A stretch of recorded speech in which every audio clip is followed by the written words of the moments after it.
دشمن مصطفیٰ سے یہ کہہ دو، خیر چاہیں تو ہم سے نہ الجھے، کیوں ہم غلامان احمد رضا ہیں، کوئی بھی ہم سے جیتا نہیں ہے۔ علماء کرام کی تقریریں، السلام علیکم ورحمۃ اللہ تعالی وبرکاتہ۔ ڈیبیٹ سننے کے لیے میں سبسکرائب کریں۔ فقیر عظیم الشان نقشبندی سید خانقاہ احمدیہ کی طرف سے اور کلک شیر رضا نیٹورک کی طرف سے تمام قربائے اہل سنت کو، تمام عوام اہل سنت کو اسلامی نیا سال بہت بہت مبارک ہو کہ ہے جان کائنات پسینہ حسین کا، ہے جان کائنات پسینہ حسین کا، ہر ظالموں کی موت ہے جینا حسین کا، کہہ دو یزیدیوں سے وہ اپنے دن گنے، کہہ دو یزیدیوں سے وہ اپنے دن گنے، ارے لو آ گیا ہے پھر سے مہینہ حسین کا، لو آ گیا ہے پھر سے مہینہ حسین کا۔ جیسا کہ آپ سبھی حضرات جانتے ہیں کہ محرم الحرام کے مہینے سے اسلامی نیا سال شروع ہوتا ہے، تو یہ بھی یاد رکھیں کہ اس کی مبارکباد دینے میں کوئی حرج نہیں ہے، اور حرج ہو بھی کیوں، کیونکہ ہم اس مہینے کی مبارکباد دے رہے ہیں کہ جس مہینے میں مولا حسین رضی اللہ تعالیٰ عنہ نے یزید پلید کے نام و نشان کو صف ہستی سے مٹا دیا۔ ہم اس مہینے کی مبارکباد دے رہے ہیں کہ جس نے مولا حسین رضی اللہ تعالیٰ عنہ کو ہمیشہ ہمیشہ کے لیے زندہ کر دیا۔ غم وہ منائے جس کے نزدیک حسین مردہ ہوں، ہمارا حسین تو کل بھی زندہ تھا، آج بھی زندہ ہے اور قیامت تک زندہ رہے گا، تو زندے کا غم یا ماتم کیوں؟ اور بتاتا چلوں، یہ صرف ہماری محبت ہی نہیں ہے کہ ہم حسین کو زندہ مان رہے ہیں، بلکہ ہمارے پاس ٹھوس دلیل بھی ہے۔ قرآن کریم میں اللہ رب العزت ارشاد فرماتا ہے، سورۃ البقرہ آیت نمبر 154 میں فرماتا ہے، اور جو خدا کی راہ میں شہید ہو جائیں ان کو مردہ مت کہو، بلکہ وہ زندہ ہیں اور تمہیں خبر نہیں ہے۔ اور ایک ہی دلیل نہیں، ایک اور دلیل لیں، سبحان اللہ، سورہ آل عمران آیت نمبر 169 میں فرماتا ہے اللہ رب العزت، جو اللہ کی راہ میں مارے گئے ہرگز ہرگز انہیں مردہ نہ سمجھو نہ خیال کرنا، بلکہ وہ اپنے رب کے پاس زندہ ہیں اور روزی پاتے ہیں۔ سبحان اللہ سبحان اللہ۔ لیکن ہو سکتا ہے کوئی یہ کہہ دے کہ یہ تو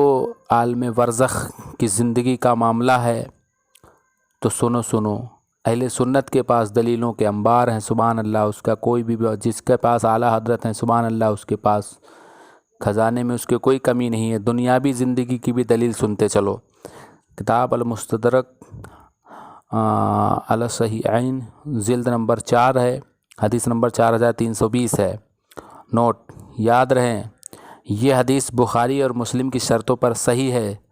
تو کوئی اس کو ضعیف ثابت کرنے کے لیے ہمت نہ کرے، آئیں بائیں شائع نہ کریں، حوالہ غلط ثابت کرے تو منہ مانگا انعام پائیں۔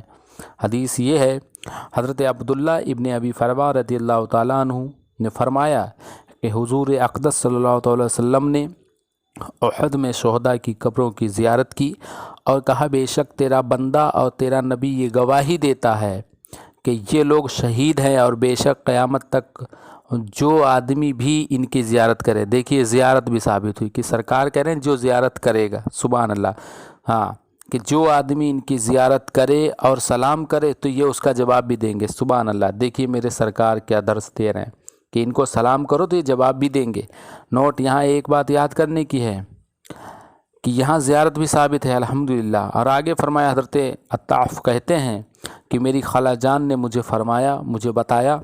کہ انہوں نے شہداء کی قبروں کی زیارت کی۔ غور سے سنو، انہوں نے شہداء کی قبروں کی زیارت کی۔ وہ کہتی ہیں کہ اس دن میرے ساتھ 2 غلاموں کے سوا کوئی اور نہ تھا، وہ بھی غلام جو تھے ساتھ میں وہ بھی سواری کی حفاظت پر مامور تھے۔ وہ کہتی ہیں کہ میں نے شہداء کو سلام کیا تو میں نے سلام کا جواب بھی سنا، سبحان اللہ سبحان اللہ۔ جواب کیا تھا وہ غور سے سنیں، جواب یہ تھا، خدا کی قسم ہم تمہیں ایسے پہچانتے ہیں جیسے کہ ہم ایک دوسرے کو پہچانتے ہیں، سبحان اللہ سبحان اللہ۔ اس سے ثابت ہو گیا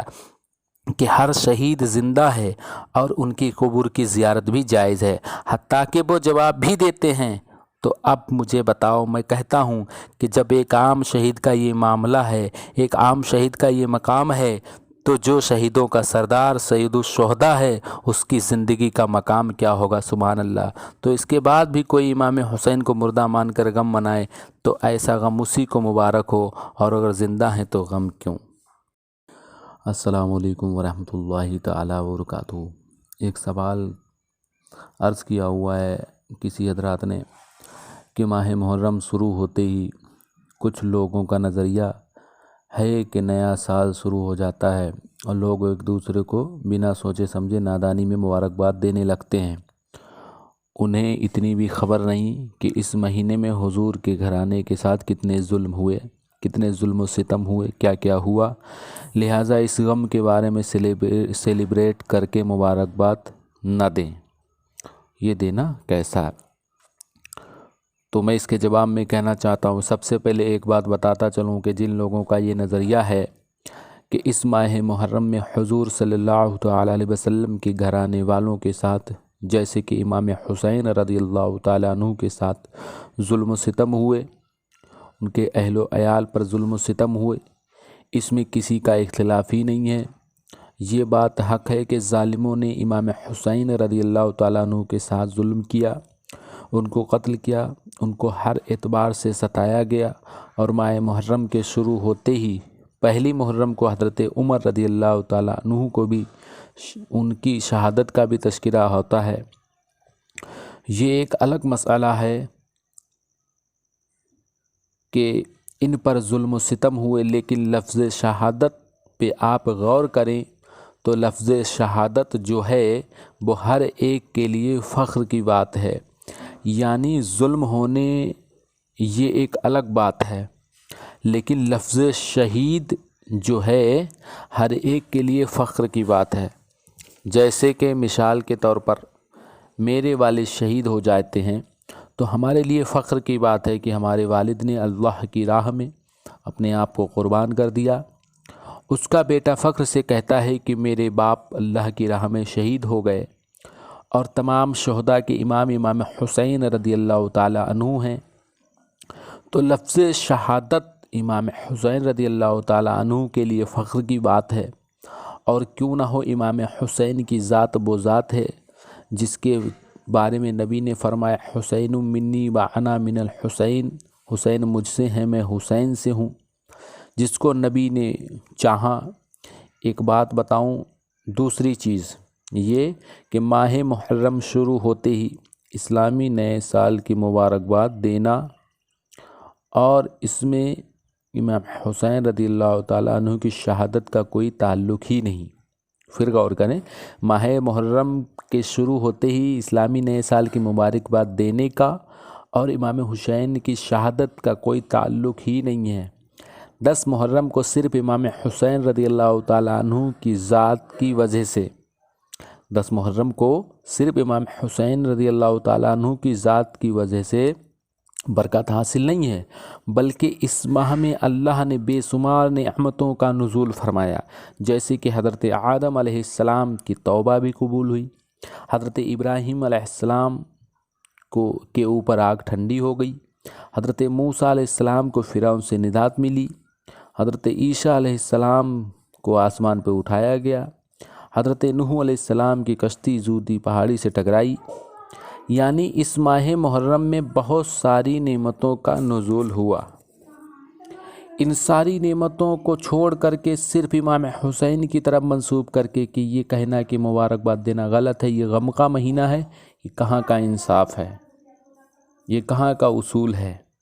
ہم تو آپ کو یہ بھی کہہ سکتے ہیں کہ آپ کو دیگر انبیاء اکرام کو جو نعمتیں ملی ہیں ان کا تذکرہ آپ کیوں نہیں کر رہے ہیں؟ کیا ان نعمتوں کی بنیاد پر ہم ماہ محرم کے شروع ہوتے ہی نئے سال کی مبارکباد نہیں دے سکتے جو تمام انبیاءوں کو جو نعمتیں ملی ہیں؟ تو اس بات کو ذہن میں رکھو کہ لفظ شہادت ہر ایک کے لیے فخر کی بات ہے۔ جو ظلم ہوئے، جو بھی ظلم ہوئے، جو ستم ہوئے، اس کو اپنے دل میں رکھیں، اس کو ظاہر نہ کریں، کیونکہ غم ظاہر کیا تو اہل سنت کا نظریہ یہ نہیں ہے، اہل سنت کو یہ زیبا نہیں دیتا ہے کہ اس غم کو ظاہر کیا جائے۔ دل میں رکھیں کہ ان ظالموں نے امام حسین رضی اللہ تعالیٰ عنہ پر بہت ظلم کیے، ان کے اہل و عیال پر ظلم و ستم کیے، لیکن ماہ محرم کی مبارکباد اس ظلم و ستم کا کوئی تعلق نہیں ہے، اس سے کوئی تعلق نہیں ہے۔ تیسری بات یہ کہ بنا کسی دلیل کے کسی چیز پر حکم نہیں لگا سکتے۔ آپ کے پاس کوئی دلیل ہے؟ ہرگز نہیں۔ اس اسلامی نئے سال کی مبارکباد نہ دینے کا کوئی دلیل ہی نہیں آج تک ہے، اور جب کوئی دلیل ہی نہیں ہے تو بنا دلیل حکم لگانا اور کہنا کہ اسلامی نئے سال کی مبارکباد دینا حرام ہے، ناجائز ہے، بدعت ہے، فلاں ہے، اس پر یہ لوزک دینا کہ امام حسین رضی اللہ تعالیٰ عنہ پر یہ ظلم ہوا، یہ ہوا، شہادت تو خوشی کی بات ہے۔ کیا ایک شہید کے بارے میں کیا لکھا ہوا ہے آپ نے پڑھا نہیں؟ ایک شہید سے جب یہ سوال ہوا، جب ایک شہید ہو جائے گا تو اس کے بعد جب وہ جنت میں داخل کر دیا جائے گا اور اللہ پوچھے گا کہ بتا کیا چاہیے، تو وہ کہے گا کہ مولا مجھے پھر سے دنیا میں بھیج دے تاکہ تیری بارگاہ میں پھر سے شہید ہو جاؤں۔ سبحان اللہ۔ یعنی شہید خواہش کرتا ہے کہ میں پھر سے شہید ہو جاؤں، اور دوسرے لوگ غم منا رہے ہیں، دوسرے لوگ غم منائیں۔ یہ کہاں کا نظریہ ہے؟ یہ کہاں کا اصول ہے؟ یہ کہاں کا لوجک ہے؟ یہ کہاں کا انصاف ہے؟ لہٰذا رافضیت چھوڑیں، اور جب تک آپ کے پاس دلیل نہیں ہے تب تک کسی بھی اعتبار سے اسلامی نئے سال کی مبارکباد دینا ناجائز نہیں ہے، یہ باعث برکت ہے، جائز ہے۔ بیٹا علی کا کیسے بھلا حال جائے گا، بیٹا علی کا کیسے بھلا حال جائے گا، ہر تیر ہرملا تیرا بیکار جائے گا، پیدل چلے گی ساری رعایا یزید کی، نیزے پہ کربلا کا زمیندار جائے گا، نیزے پہ کربلا کا زمیندار جائے گا۔ تھا جوش میں شبیر کے دریائے سخاوت، گستاخی خنزر کا نہ شکوہ نہ گلا تھا، یہ کہتے ہوئے ہر کو خطا بخش دی شہ نے، یہ کہتے ہوئے ہر کی خطا بخش دی شہ نے، کیا یاد کرے گا کسی سید سے ملا تھا، کیا یاد کرے گا کسی سید سے ملا تھا، نبی والا کسی در کا سوالی ہو نہیں سکتا،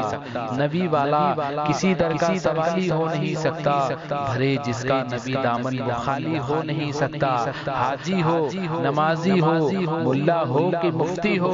نبی کا جو بھی منکر ہے حلالی ہو نہیں سکتا، نبی کا جو بھی منکر ہے حلالی ہو نہیں سکتا، جن کے گھر میں بے اجازت جبرائیل آتے نہیں، ارے قدر والے جانتے ہیں قدر شان اہل بیت، قدر والے جانتے ہیں قدر شان اہل بیت، اپنا سودا بیچ کر بازار سونا کر گئے، اپنا سودا بیچ کر بازار سونا کر گئے، ارے کون سی بستی بسائی تاجران اہل بیت، کیا بات رضا اس چمنستان کرم کی، کیا بات رضا اس چمنستان کرم کی، زہرا ہے کلی جس میں حسین و حسن پھول۔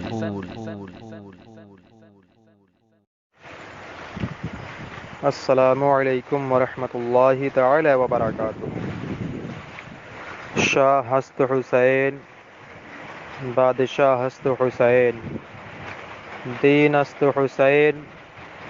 دین پناہ ہست حسین، سرداد نہ داد در دست یزید، حق کے بنائے لا الہ ہست حسین۔ میں فقیر محمد شمیم الزماں حشمتی بنارس سے جملہ برادران اہل سنت و وفاداران مسلک اعلیٰ حضرت کو سال نو کی دلی مبارکباد پیش کرتا ہوں، اور رب قدیر کے حضور دعا گو ہوں کہ بار الہ ہم سب کو امام علی مقام رضی اللہ تبارک و تعالی عنہ وارضا عنا کے طفیل کورونا جیسے مہلک وبا اور تمام تر زمینی آسمانی بلاؤں سے محفوظ و مامون فرمائے، اور اہل بیت کی الفت و محبت ہمارے دلوں میں تا دم حیات قائم و دائم فرمائے، انہی کی محبت میں زندگی اور انہی کی محبت میں موت عطا فرمائے، آمین بجاہ النبی الامین الکریم صلی اللہ تعالی علیہ وسلم۔ السلام علیکم۔